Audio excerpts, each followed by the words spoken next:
ಸಿದ್ದರಾಮಯ್ಯನವರು ಯಾವ ರೀತಿ ಹಿಂದೆ ಮಾತು ಕೊಟ್ಟಿದ್ದು ಅದೇ ರೀತಿ ಮಲ್ಲಿಕಾರ್ಜುನ್ ಖರ್ಗೆ ಅವರು ಮತ್ತು ರಾಹುಲ್ ಗಾಂಧಿ ಅವರು ಇಬ್ರು ಕೂಡ ಸಿಗ್ನೇಚರ್ ಮಾಡಿದ್ದಾರೆ ಈ ನಮ್ಮ ಗ್ಯಾರಂಟಿ ಚೆಕ್ಗೆ. ಈ 5 ಭರವಸೆಗಳು ಕೂಡ ಅವರು ಮಾಡಿದ್ದಾರೆ. ಇದನ್ನ ಮನೆಗೂ ತಲುಪಿಸಿದ್ದೇವೆ. ಈ ಏನು ನಾವು ಗ್ಯಾರಂಟಿ ಈಗಾಗಲೇ ಹೇಳಿದ್ರು ನಮ್ಮ ಮುಖ್ಯಮಂತ್ರಿಗಳು, ಇದನ್ನ ಅನುಷ್ಠಾನಕ್ಕೆ ತರಬೇಕಾದ್ದು ಕಾಂಗ್ರೆಸ್ ಪಕ್ಷದ ಜವಾಬ್ದಾರಿ ಇದೆ. ನಮ್ಮ ಸರ್ಕಾರ ಬರ್ತದೆ, ನಾವು ಅದನ್ನು ತರ್ತೇವೆ. ನಮ್ಮ ಗ್ಯಾರಂಟಿ ಬಗ್ಗೆ ಇವತ್ತು ನಾವು ಮಾಧ್ಯಮದಲ್ಲೆಲ್ಲ ಅಡ್ವರ್ಟೈಸ್ಮೆಂಟ್ ಕೊಟ್ಟಿದ್ದೀವಿ. ಅವ್ರು ಏನ್ ಹೇಳ್ತಾರೆ, ಚುನಾವಣೆ ಬಳಿಕ ಗ್ಯಾರಂಟಿ ಸ್ಥಗಿತ BSY ಸಿದ್ದರಾಮಯ್ಯ ಹೇಳಿದ್ರು. ಲೋಕಸಭೆ ಚುನಾವಣೆ ಬಳಿಕ ಗ್ಯಾರಂಟಿಗಳ ಇಲ್ಲ R ಅಶೋಕ್. ಲೋಕಸಭೆ ಚುನಾವಣೆ ಬಳಿಕ ಗ್ಯಾರಂಟಿ ಯೋಜನೆ ಸ್ಥಗಿತ ವಿಜೇಂದ್ರ ಭವಿಷ್ಯ. ಭ್ರಮೆಲಿದ್ದಾರೆ. ನಮ್ಮ ಜನ ಎಷ್ಟು ಖುಷಿಯಾಗಿದ್ದಾರೆ ಅಂತಂದ್ರೆ ಅವರು ನಮ್ಮ ಗ್ಯಾರಂಟಿಗಳನ್ನು ನಿಲ್ಲಿಸಲಿಕ್ಕೆ ಬಯಸ್ತಾ ಇದ್ದಾರೆ.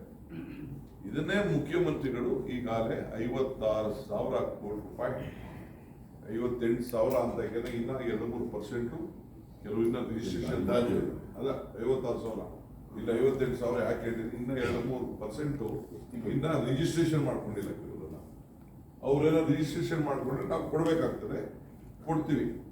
ಒಟ್ಟು 7 ಕೋಟಿ ಜನರ ಪೈಕಿ 4.6 ಕೋಟಿ ಜನರಿಗೆ ನೇರವಾಗಿ ಇದು ಅನುಕೂಲ ಆಗ್ತಾ ಇದೆ. ಇದು ಬದಲಾವಣೆ ಅಲ್ವೇ?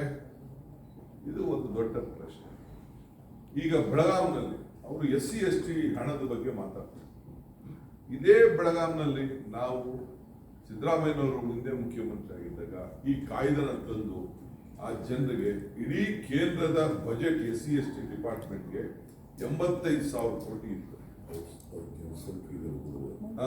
ನಾವು ಆ ಜನಸಂಖ್ಯೆ ಅನುಗುಣವಾಗಿ ನಾವು ಇವತ್ತು 30,000ಕ್ಕೂ ಹೆಚ್ಚು ಕೋಟಿ ರೂಪಾಯಿನ 39,000 ಈ ವರ್ಷ 39,000 ಕೋಟಿ ರೂಪಾಯಿ ಇಂಥ ಒಂದು ತೀರ್ಮಾನ ಆ ಬಡವರ ಕಲ್ಯಾಣಕ್ಕೆ, SC/ST ಜನಾಂಗದ ಕಲ್ಯಾಣಕ್ಕೆ ಇಂಥ ಒಂದು ಕಾಯ್ದೆಯನ್ನ, ಕಾನೂನನ್ನ ಹಿಂದೆ 3 ವರ್ಷ ಈ ಬುರ್ಡೆ ಸರ್ಕಾರ ಇತ್ತಲ್ಲ, ಬೊಮ್ಮಾಯಿ ಬುರ್ಡೆ ಸರ್ಕಾರ, ಯಡಿಯೂರಪ್ಪ ಬುರ್ಡೆ ಸರ್ಕಾರ ಇತ್ತಲ್ಲ, ಆಪರೇಷನ್ ಲೋಟಸ್ ಮಾಡಿ ಏನಾದ್ರು ಒಂದು ಮಾಡಿದ್ರೆ ಕೇಳಿ. ಬರೀ ದೇವಸ್ಥಾನದ ಬಗ್ಗೆ ಮಾತಾಡ್ತಾರೆ. ಈಗ ನಾವು ಇದೇ ಭಾಗದಲ್ಲಿ ಲೆಕ್ಕ ಹಾಕೋಣ. ನೀರಾವರಿ ವಿಚಾರದಲ್ಲಿ ಸುಮಾರು 9,000 ಕೋಟಿ ರೂಪಾಯಿಗೆ ಈಗಾಗಲೇ ಯೋಜನೆಗಳನ್ನ ನಾವು ತೆಗೆದುಕೊಂಡಿದ್ದೇವೆ. ಉಪಗ್ರಹ ಇದು ಕೃಷ್ಣ ಯೋಜನೆ ಮತ್ತು ನಮ್ಮ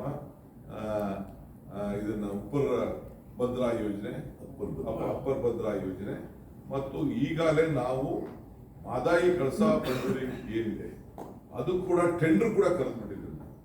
ಅವ್ರಿನ್ನ ನಮ್ಗೆ ಇದ್ರ ಪರ್ಮಿಷನ್ ಕೊಟ್ಟಿಲ್ಲ, ಎನ್ವೈರನ್ಮೆಂಟ್ ಕ್ಲಿಯರೆನ್ಸ್ ಕೊಟ್ಟಿಲ್ಲ. ಬಟ್ ನಾವು ರೆಡಿಯಾಗಿ ಟೆಂಡರ್ ಕರೆದು ಆ ಕಂಡೀಷನ್ ಹಾಕ್ಬಿಟ್ಟು ವಿ ಹ್ಯಾವ್ ಆಲ್ರೆಡಿ ಇದು ಅವರು ಸೆಲೆಬ್ರೇಷನ್ ಮಾಡ್ತಾ ಇದ್ರು. ಯಾರು? ಜಗದೀಶ್ ಶೆಟ್ಟರ್ ಅವರು, ಬೊಮ್ಮಾಯಿ ಅವರು ಮತ್ತು ಜೋಶಿ ಅವರು ಧಾರವಾಡಲ್ಲಿ ಸೆಲೆಬ್ರೇಷನ್ ಮಾಡ್ತಾ ಇದ್ರು. ತಮಗೂ ಎಲ್ಲ ಗೊತ್ತಿದೆ, ರಕ್ತದಲ್ಲಿ ಬರ್ಕೊಡ್ತೀವಿ ಅಂತ ಹೇಳಿದ್ರು. ಬರೀ ಬುರ್ಡೆ, ಬರೀ ಖಾಲಿ ಮಾತು.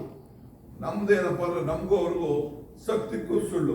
ಅವ್ರು ಬರೀ ಸುಳ್ಳು ಹೇಳ್ತಾವ್ರೆ, ನಾವು ಮಾಡ್ತೇವೆ. ನಾವು ಏನು ಹೇಳ್ತಾ ಇದ್ದೀವಿ ಆ ಮಾತು ಪ್ರಕಾರ ಇವತ್ತು ನಾವು ನಡ್ಕೊಂಡು ಹೋಗ್ತಾ ಇದ್ದೀವಿ. ಈಗ ರೈತರು, ಇಡೀ ದೇಶದಲ್ಲಿ ರೈತರು ಹೋರಾಟ ಮಾಡಿ 800 ಜನ ಸತ್ತು. 800 ಜನ ಸತ್ತು ವಿಡ್ರಾ ಮಾಡೋದು ಇಡೀ ಇತಿಹಾಸದಲ್ಲಿ ನಮ್ಮ ರೈತರಿಗೆ ಅಭಿನಂದಿಸ್ತೇನೆ ನಾನು. ಹೋರಾಟಕ್ಕೆ ಪ್ರಾಣ ತ್ಯಾಗ ಮಾಡಿದ್ರು, ಸ್ವತಂತ್ರ ಚಳವಳಿ ತರ ಮಾಡಿದ್ರು, ವಿಡ್ರಾ ಮಾಡಿದ್ರು.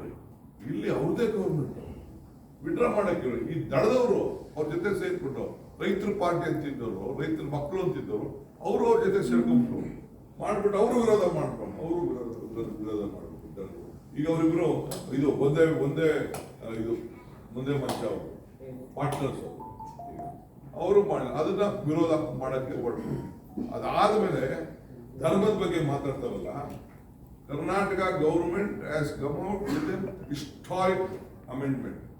ಕರ್ನಾಟಕ ನಮ್ಮ ಇವರು ರಾಮಲಿಂಗಾರೆಡ್ಡಿ ಅವರು ನೇತೃತ್ವ ಏನು C ಗ್ರೂಪ್ ದೇವಸ್ಥಾನಗಳಿಗೆ 10% ದುಡ್ಡು.